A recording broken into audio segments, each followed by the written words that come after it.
Hey there, everyone. That sexy nerd is back again, and we got a new nostalgia critic right on now.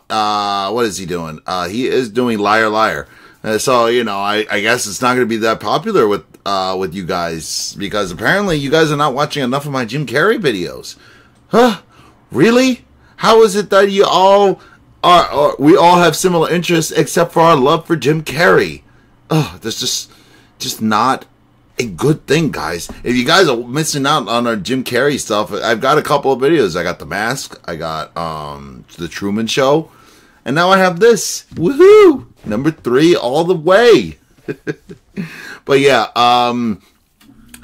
I barely remember this movie. As much as a Jim Carrey fan as I am, I think I just watched The Mask almost as obsessively as Doug did, honestly. You know, Doug's did. I never really watched this movie that much for some weird-ass reason. I don't know why. I was kind of like... It was mostly a court drama. And yeah, I like the whole Liar Liar thing. But, you know, I think it was a little bit too adult for me when it came out. And then I tried watching it when I could, but I just couldn't get into it. But, you know, it's probably better than I thought. And honestly...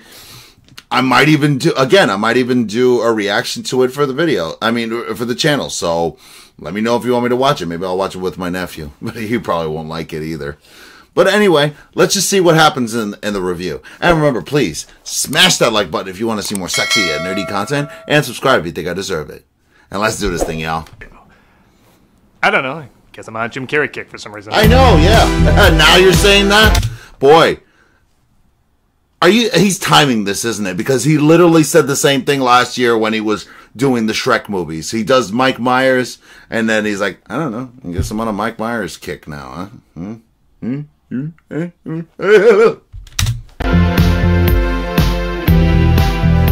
Released in 1997, Liar Liar really was the perfect premise with the perfect people at the perfect time. Yeah, 1997 was like the perfect year to shape all of anybody who's around 30 or over 30's childhood, like 28 to 35. That's like the 90s basically shaped our damn childhood. A comedy about a lawyer who can't lie for a day with Jim Carrey and the director of The Nutty Professor right after the disappointment of The Cable Guy. Now, I've gone on record saying I think the reaction to The Cable Guy was a little odd when it came out. I think people have opened up to it after the internet has shown there's a lot of people like this out there, and for some reason people thought this one underperforming movie, underperforming, didn't even bomb, was the end of Jim Carrey's career. It was a little strange. Really? That said, Liar Liar put Carrey back on top. I remember the girl. Oh my god, so many of the girls from the movie are actually really hot for some reason. Look at this. These movies are just turning me into one big perv. The film was Universal's second biggest 3-day opening, causing Carrey, who was presenting at the Oscars that week, to open up by asking, "And how was your weekend?" The premise is... You know what he looks like? He looks like Edward Nygma after he gets the makeover in Batman Forever. He looks like he just does in that, and that's just his whole thing, isn't it? That's his everyman shtick. This is a funny one. It could have gotten really old really fast. Oh, come on! A well-written script mixed with Carrey's boundless energy gave the film the perfect mix of surprises, laughs, and even a bit of heart. So let's go back and see why this film was such a favorite then and continues to be a favorite now. This is Liar Liar! It's not a subtle movie.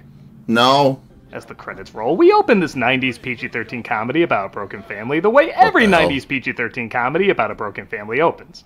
After Mrs. Doubtfire. The goofy father having a clear problem resulting in a divorce with his kid still loving him, and way too whimsical music accompanying the whole thing. Did somebody just free a fairy? Why was every comedy scored like somebody got accepted into Hogwarts? Jim Carrey plays Fletcher Reed, a great name for a lawyer or a detective turning into a used car salesman. And as you'd imagine, he doesn't have time for his son Max, played by Justin Cooper, to the dismay of his ex-wife Audrey, played by Maura Tierney. But when he does make time, he does make Max happy. A claw! Where's the claw? Nothing can stop the claw! Yeah, honestly, that's me playing with my nephew. It's fun playing with kids. Does the music think the Claw's the main character and we're wrapping up his story? I'm already waiting for the end credits to run with the score. I ran out of gas. Rough neighborhood, too. Might have had to pull out my 9 and bust a cap. With my mind on my money, on my money, on my mind. In a year when movies were battling to be the whitest, that might have been the whitest moment. Probably. Oh, spoke too soon. Carrie always Carrie plays always. his current love interest, Jerry, who's a perfect innocent foil to Fletcher. Maybe we can stop at the park on the way Innocent? home and play catch. Hey, great gift, Dad. Thanks, son. As much as I've made fun of the British accent Elwes can't quite cover up, I kinda- feel like it really adds to the innocently naive attitude this character has. I feel like any second he's gonna lead a Mormon Boy Scout troop in Neverland. I always thought he was a jackass, man. I always thought he would just sit there and would be evil. I always saw him as the evil guy, but again, I haven't seen this movie in a really long time for some reason. Hi, honey. Hi. Wow, that was a nice image. Deleted. And then there's Carrie's performance. Overactor. Yes, obviously, that's Yeah. one of the reasons we all go to see him. Jezebel. We want to see him react big when he can't lie, and he does all that great. And we want to believe this is a guy who not only could be a lawyer, but would also have the personality that lends itself to breakdowns like this. And that works about half the time. I think that's He why. certainly has the cynical joy of being good at what he does, no matter who it hurts. And it's believable he would pass on that joy and silliness when playing with his son. But sometimes, he is just Jim Carrey being Jim Carrey. You guys aren't, you know. I think the comedy works better when I believe him as a character, and that would involve holding back a touch on some of these reactions. No, not too much. Again, we want to buy him as an energetic sleazeball getting his comeuppance, but Saul Goodman is a silly lawyer who feels like he's making jokes for himself. This is a silly lawyer who feels like he's making jokes for the audience, and that can be a little distracting. But like I said, though, I do think it works about half the time before he gets the curse. Especially here, like right when he has the curse and he's making that presentation, it actually is kind of charming. He varies it enough that a lot of his little Not quips fair. do get some big laughs. Jeez. 1, 2, 3, 4, 5, and 1 for good luck. He struck the child. Did you see that? I also like they don't make Jerry the villain. Maybe another borrowed I always element thought from he Mrs. was. Doubtfire where they held back making Brosnan the villain. What? I had that 3-for-1 deal when they got Mrs. Sellner with that. Oh, by the way, guys, as much as he's been talking about Mrs. Doubtfire, I've never seen it. I've never seen it all the way through. It's really weird. Or I've seen some of it, but to this day, I don't really know why he puts on the makeup. And I know all of you are going to yell at me in the comments. All of you are going to yell the crap out of me in the comments, but God, I've never seen Mrs. Doubtfire. I need a reason to, so let me know if you want me to watch it for the channel. Said the supporting cast does good giving Carrie the grounded support he needs while still being memorable. Nobody feels out of place or forgettable in this. Even Max is always on the cusp of being too blandly cute, but he pulls off just enough believability to feel like a real kid. Will sitting too close to the TV set make me go blind? Not in a million years. Aha! Will sitting too close to the TV set make me go blind? Not in a million years. Aha! I knew blue light glasses were just a way for the government to get microchips inside our butts. I don't know, I'm not good at conspiracy theories. I know, Fletcher seriously. lets things go too far when he has to cancel 2 meetups with Max. One of them being his birthday party. No. Time instead to sleep with his business partner Miranda, played by Amanda Donahoe. As you'd imagine, Max makes a wish that for one day, Fletcher can't tell a lie. And it instantly comes true. Is it good for you? I've had better. From this point on, Carrie does almost every take perfectly. Really? He has to go from being shocked why the hell he can't lie, to trying to stop and failing miserably, to trying to find ways around it, to just accepting that his life is over because of it. It's a perfect excuse for him to go as big as he normally does. Though weirdly, this might be one of the few times where a trailer does a joke a little funnier. Really? In the elevator, he keeps talking about Oh. this woman's breasts, again unable to stop himself, and even though I'm not the biggest fan of censorship, the cut in the trailer I think works better. Everybody's been real nice. That's because you have big jugs. I mean, your boobs are huge. Mama! Everybody's been real nice. Well, that's because you have big... And I get it, you I have to don't see know. the movie to see what he says, that's one of the reasons you go see it, but I think imagining what he said is a little funnier, and I'm sorry, that's an amazing edit. Well, that's because you have big... Okay. Maybe all right. Wicker Man would have been funnier if they edited out that big punch. What is it? What's wrong, sister? No. Yeah, maybe not. Yeah, no. Jennifer Tilly plays the divorcee, trying to take her ex for all he's worth on Fletcher's advice. And Jason Bernard plays the judge, trying to make sense of the oncoming insanity. Swoozie Kurtz is also great as the ex's attorney. Sometimes her facial reactions are just as good as Carrie's. On that note, I do think a lot of this scene depends on your threshold of silliness. You know what she looks like, the orange-haired lady looks like? She looks like the girl from Cats Don't Dance. Another movie I have to watch. What's your case? Like, I think that's pretty funny. That's pretty stupid. I think it's funny. That's really funny. That's really stupid. But all balances out when he gives a look like he just made the best argument ever. That's how a lot of this first courtroom scene works. It's a little hit and miss, and I think he's jumping too big a little too quickly. It's 1:30 sharp.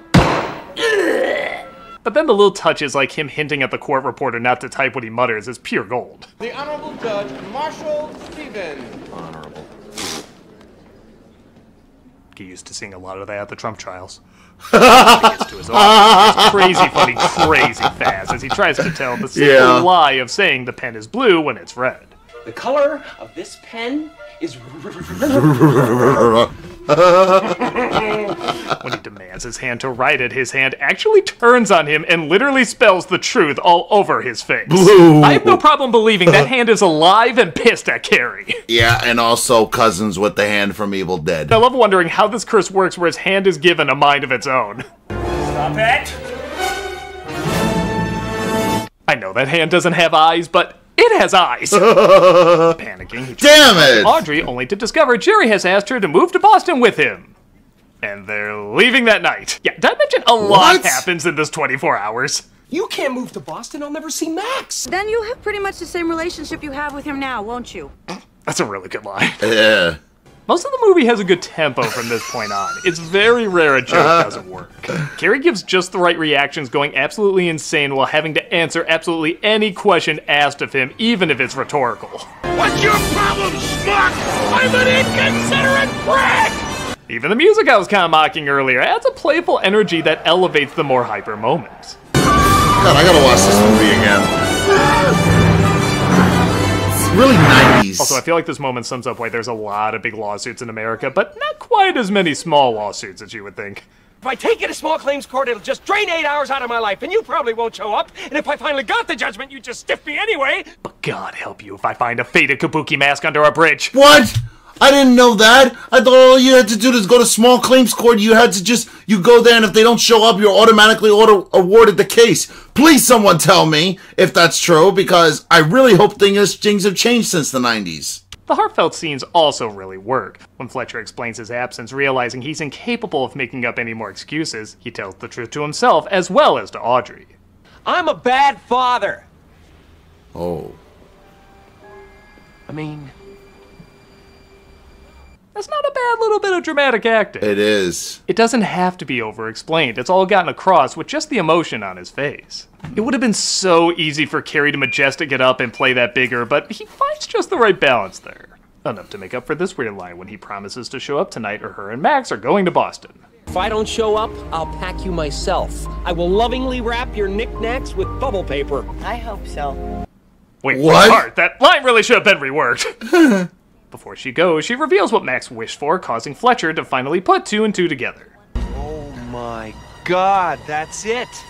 Small claims court won't work, so I'll have to go after the government! Also, screw Jim Carrey's hair. I swear to God, when I do that stuff with my hair, why do you think I wear a hat most of the time? My hair goes all over the damn place, and I need, like, a really, really expensive blow dryer just to get it to look like that.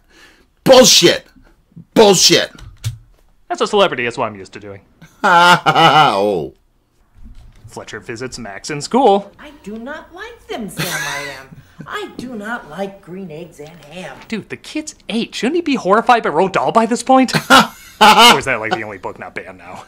And he admits to Max his wish came true and he can't lie. And I was like 8 years old and they read Dr. Seuss, but somebody in my life thinks that they're too old for certain toys. But, I won't name any names. If I keep making this face, Won't get stuck that way? In fact, some people make a good living that way. No.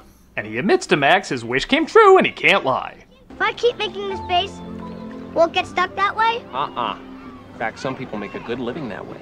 See what you did there? I love even when he's trying to teach Max the importance of lying, he still comes across as a dick. Some of these fast throwaway lines are really funny. When your mommy was pregnant with you, she gained a good 40 pounds. Daddy was scared. My teacher tells me real beauty's on the inside. That's just something ugly people say.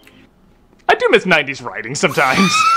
In an honestly clever move, Fletcher tries to recreate the wish with a birthday cake and everything, trying to make Max undo his wish. It has to be on his actual birthday. What is Carrie doing here? Yeah, I just need a little test. Nope, my nipples still don't produce milk. One day science will catch up to my fetish. Or, you know, he just has to be in Doesn't Bruce work, though, Almighty. Because Max admits he didn't mean it, as when his dad lies, it always makes him feel bad. Realizing he's not getting anywhere, Fletcher goes back to the office. Yo, Fletcher, how's it going? Short, shriveled, and always to the left. Reading Miranda's Yelp review of you. Anne Haney plays his assistant Greta, bringing the same charm she does.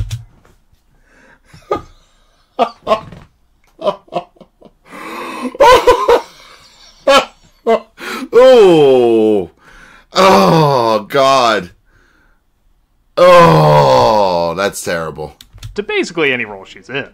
Ask me something you think I would normally lie about. Remember a couple of months ago when I wanted a raise? Forget it. I don't want to do this. She goes from supporting Fletcher to leaving him after she learns the truth about his raise, and every step feels believable because of how well she plays it. Also, I think this is the funniest line delivery out of Carrie. You bought me this antique silver frame from Tiffany's. Tiffany's. Garage sale, $6.50 marked down from 10. He looks like James Dean shitting out Mickey Mouse. I love it. He hears of Fletcher's inability to lie and brings him to a board meeting with the boss he knows he hates. He's a pedantic, pontificating, pretentious bastard. But of course the boss loves his insults because the scene is unbelievably forced. It's That's weird. the funniest damn thing I've ever heard! He looks like it's forced. Card, Reed. Yeah, I personally don't think it's that funny. You could cut this character out of the film and really miss nothing important. Not at all. The only bit I like is Fletcher laughing in Miranda's face and him passing out. Though I don't know, watching more stuff about higher-ups, maybe this reaction isn't so far-fetched. Maybe. It gets back to the great stuff, though, when Fletcher has to defend a woman who's had an affair 7 times, and one of them is caught on tape. I swear Tilly's voice literally becomes a goose at one point.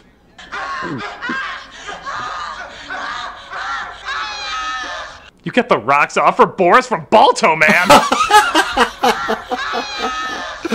Goose. For a short bathroom break where he thinks of a plan to beat the shit out of himself. This leads to one of the cleverest non-lies of the film. Who did this? A madman, Your Honor! Yeah, well. A desperate fool at the end of his pitiful rope! A man who thought penguins was a good career choice! Why, man? Judge asks if he can continue, though. He, of course... But ironically, he also chose a blue hedgehog.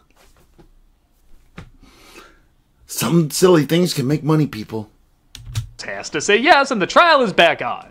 When the man the tape is called in as a witness, Fletcher realizes he can't complete the question if he knows the answer is going to be false. So all we gotta do is lie. That sounds simple enough. Doesn't it?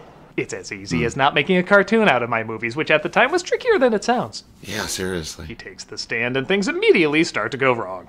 Isn't it true that your relationship with my client is entirely platonic? I object, Your Honor! Glad we got Amber Heard's defense team on the case. This whole scene is comedy gold, from all the different ways Fletcher describes sex. You slammed her, you dumped her donut, you gave her dog a sausage! To stating the obvious, but still hilarious. He's badgering the witness. It's his witness. If I say that garage sale line was Carrie's funniest moment, then this facial reaction when he gets the witness to destroy his case is a photo finish. Hey, I humped her brains out. There. Now you happy? No!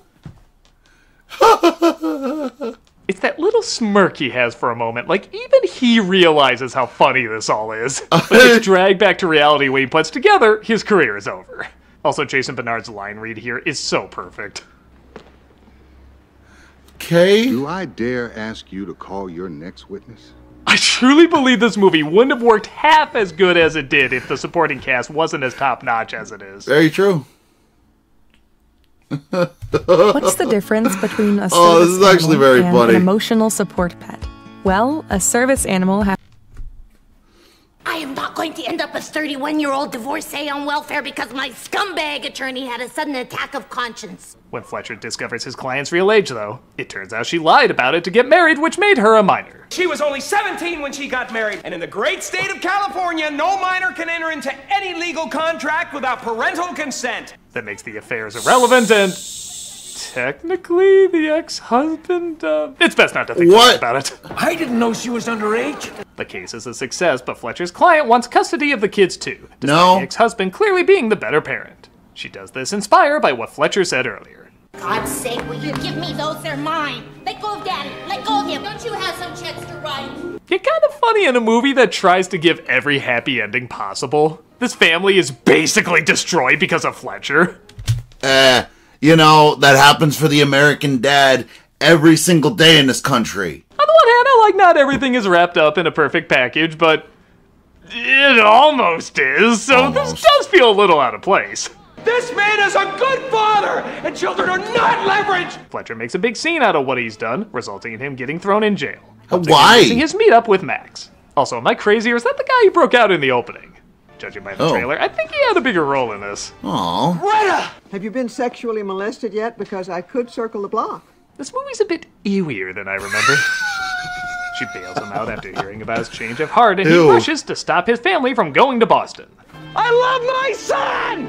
I love my son! Merry Christmas, Mr. Potter! Merry Christmas, family! I'm emotionally and financially crippled! Merry Christmas, exact scene I'll do 12 years later! Seriously, what the hell? Just in time for my favorite carry-away scene in the movie. I have something for you, young man. It's the claw. Oh, You're scared of the claw. You're scared of the claw. Maybe not even my favorite Elway scene in the movie, maybe just my favorite of all time. Fletcher's making his way through pre-9/11 security in a moment that everyone asks, no really, how did he fit in that bag? And I think the answer is, he can just do that. And he finds the plane with his son on board. God, it's Fletcher. It's gotta be like, it's Jim Carrey, don't question it. I remember this scene, by the way, like, this scene is like ingrained in my childhood, even though I didn't watch this movie that much. Him running after the plane, I would always end up like just coming on that scene when it was on TNT or TBS or something. No, this has nothing to do with Fletcher. Fletcher. The family flying from Camp Chippewa had a similar experience. He distracts the pilot stopping the plane, does, I think, every John Leguizamo impression from the past. Despite going to prison, it looks like he finally convinced his family he loves them. He's telling the truth, Mom. He's not allowed to lie. It's 8:45. So you heard? No, it was the truth. I like he tells them after the curse wears off, so they have to trust he's changed just by his word. And cut to a mere 1 year later. No, really, how isn't he in prison after all this? Coming up on time to his son's birthday. He probably only Late spent at like night. a couple of months in prison. With his friends all gone. You sure he didn't show up late to this too? Let's make a wish. Our son might be the Antichrist. We should probably sit down some ground rules. Audrey and Fletcher immediately get back together, clearly not a holdover from Mrs. Doubtfire. And Max admits he didn't wish for that, but rather for rollerblades. Oh, and then a adorably cheesy ending. No one can stop the claw! I don't know. Jerry became the guy from Saw. And that was Liar Liar. At times corny and over the top, but I think it's what most of us were looking for.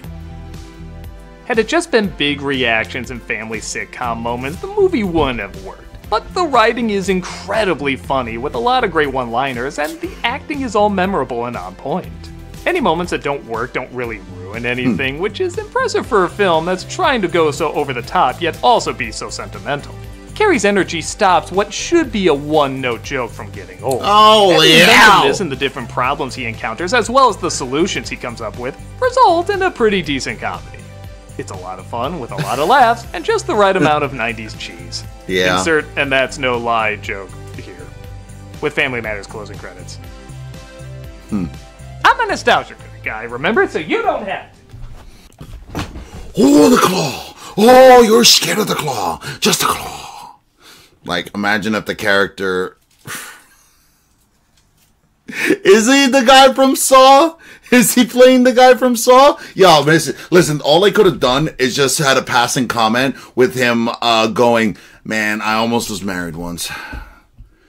She broke my heart. Come on. You know, we could have just figured it out from there. It's totally the character from Liar Liar. He became a Mormon, then he became a doctor. I mean, it's perfect. But yeah, man, that's a better movie than I remember. I do have to watch it again. But let me know if you want me to watch it in the comments below. So remember, please smash that like button if you want to see more sexy and nerdy content. And subscribe if you think I deserve it. And I'll see you on the next video.